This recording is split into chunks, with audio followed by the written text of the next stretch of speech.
Exactly, and they're sicking the poor people on the dwindling middle class by saying the rich people is somebody who makes $200,000 a year. Yeah, they're raising the taxes on the one group that's actually employing people. Exactly, and the small businesses. Oh, look at the new legislation coming out that's going to hurt family farms. So the big farms could take more of the action. Let's talk about that, Gerald Celente, when we come back. We're so honored to have you for 2 hours today, or almost 2 hours. Let's get into that new legislation. I'm glad you raised that. And then let's go back into how will they get their Great War? How will they engineer it? How will they sell it? Will they let terrorists in with the nuke, or will they stage the nuke attack? We'll be right back with Gerald Celente.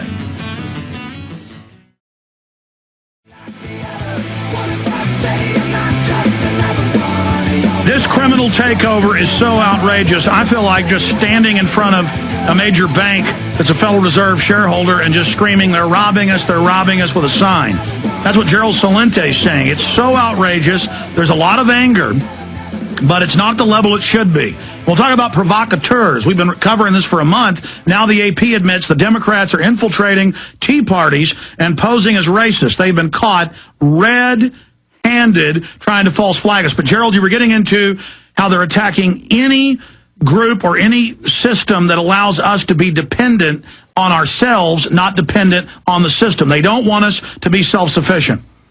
Well, precisely. Look what happened. This country went from, a nation of entrepreneurs, and when we were all about mom and pops and Main Street and family farms, we were the most egalitarian nation on earth.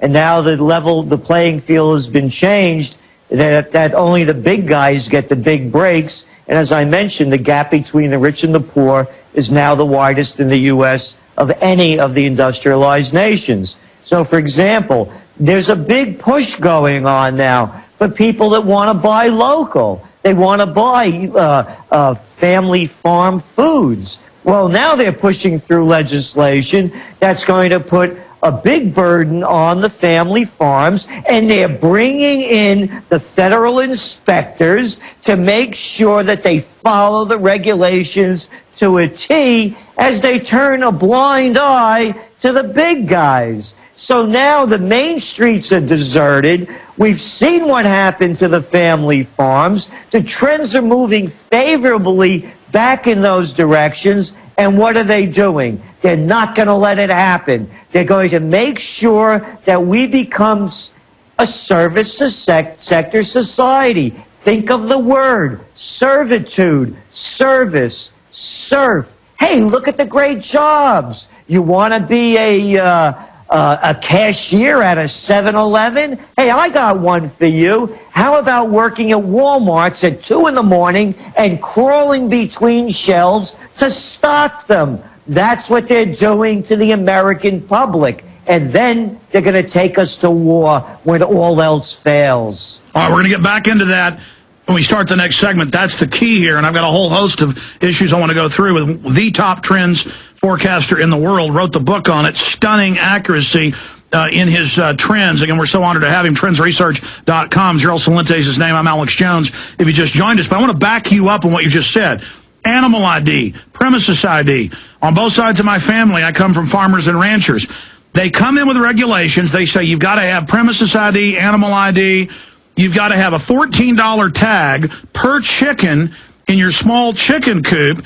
They have federal inspectors that the news admits are focused on small farms and small outfits. $14 tag per turkey. You can only sell the chicken for $3-4 to one of the big groups, one of the big combines that processes them. But then Tyson Chicken is exempt and gets one ID per 10,000 chickens because they wrote the regulations to shut down their competition. They allow all this dirty beef to be shipped in from all over the world. They put more regulations on U.S. beef producers, and our own news media put out today that our beef is dirty when our beef is some of the cleanest and best in the world. Everything by these globalists is economic warfare. Expanding on that, they're trying to shut down vitamins and mineral companies globally through the Codex Alimentarius. Any industry that's grassroots, they're coming after it. Exactly. It's squeeze the little guy. They're doing it with taxes. They're doing it with regulations. Look what happens. I mean, you see it all the time. They crush the small people for the smallest infraction, and they let the big guys get away with murder, literally. And look right here in New York State. It's great. We had Elliot Spitzer, the esteemed governor. You know, he was caught with a prostitute, remember, a couple of months back? And this is the guy that he was disgraced out of office. And this is the guy that wrote the rule that they would prosecute Johns that were caught with whores. He gets caught, they don't prosecute him, and now he has his own talk show. You couldn't do better than this one. The big get a free ride. This isn't America. This is France just before the reign of terror. Let them eat cake. They're pushing it right in everybody's face. We cannot see it more blatantly done than the way they're doing it every day. And there's a method to the madness. They want to push us into armed rebellion. They're involved in these militias and everywhere else, trying to provocateur us into violence. We'll talk about where Gerald Celente sees the domestic situation going. What is the breaking point? Where will there be physical revolution? Why is the system trying to kick that off early? It's not so they can nip it in the bud. But first, the march to the Third World War. It's not just Gerald Celente saying that. Other world leaders are saying this could be the start of World War III by design. Stay with us.